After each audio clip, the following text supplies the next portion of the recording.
This video is brought to you by StoneAgeGamer.com, a fantastic site for retro games, systems, accessories, and more. Be sure to check out StoneAgeGamer.com. Skip it up and that up.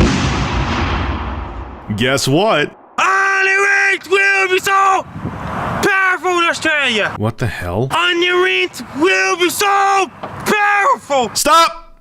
Okay, he's done. So you know the whole thing about how Atari back in the day buried a whole bunch of ET cartridges and consoles and other games in Alamogordo, New Mexico? Well, guess what? They actually found the games. Excavators unearthed the cartridges for the horribly developed Atari game E.T. for the Atari 2600. It was buried in a landfill way back in 1983 after Atari couldn't figure out what the hell to do with all the unsold copies because they made a buttload of them thinking that the E.T. game was going to be so popular that people were going to go out and buy systems just for that game. So yeah, they overestimated just a tad back in the day. For decades, it was a legend that Atari put millions of ET cartridges in the ground, though a lot of people thought it was a pile of crap, but apparently it wasn't. The cartridges were actually there. You can see the picture right there. You have one of the guys holding up a cartridge. Last year, Alamogordo officials finally approved an excavation of the infamous landfill, and plans kicked into motion about 2 weeks ago, with Microsoft partnering up with a documentary team to dig into the dirt and film the results. And there they are. Here's another picture, a guy holding up close an Atari ET cartridge. It's nuts. This is crazy. So I'll give you a tiny little backstory on the ET Atari game. It's been told 1,000 times, but for you guys who don't know, here's what it is. Back in the early 80s, Steven Spielberg, they released a film, E.T.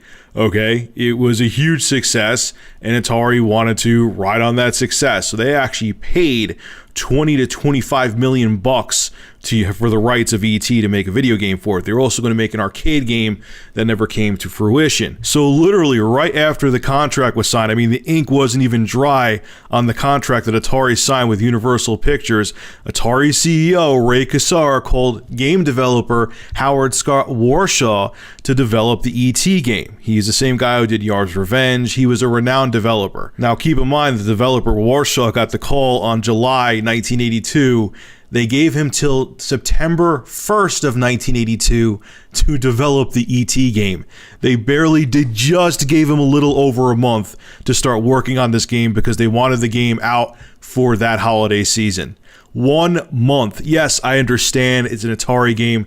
Atari is a much simpler system than current modern generation systems, but a month to develop a game, to come up with a concept, make it fun, and debug it, even back in the Atari 2600 days, that was a recipe for disaster, man, and it was a disaster. The game was panned critically across the board, and it's basically one of the biggest reasons that Atari took a shit and went under. E.T. for the Atari 2600 is a prime example of shovelware at its finest. Yes, of course, there's still games based on movies today that are complete crap, and there's shovelware still out there, but Atari banked literally just on the name of E.T. They thought that the game could be, they thought they almost could sell a piece of fucking plastic with no game inside of it, and people would have been like, oh, it's E.T., so I'll buy it. It doesn't matter if it sucks or not.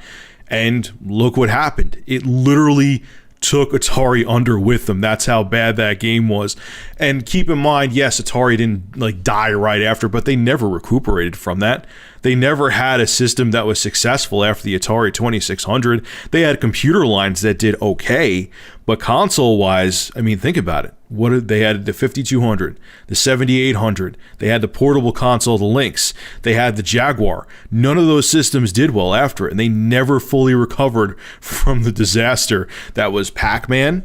Okay, because remember they had Pac-Man 2, and that was a horrible port, and the system was capable of doing a good port, because remember they came out with Miss Pac-Man after that for the Atari 2600, and that was phenomenal. So it was just, they wanted to rush that game out as well, and it bit them in the ass. Both of those games really hurt Atari, and they never fully recuperated from it. So hopefully them finding these cartridges in Mexico is a symbol to the entire gaming industry.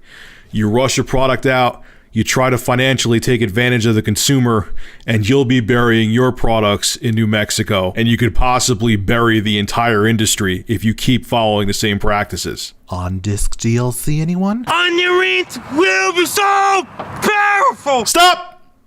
give you something powerful. Anyway, folks, make sure to rate, comment, favorite, and subscribe. And if you have an interesting news story you would like me to discuss, private message me with a link via YouTube. And if I use your news article, I will give you a shout out in the video and feature your YouTube channel in the description. Have a good one.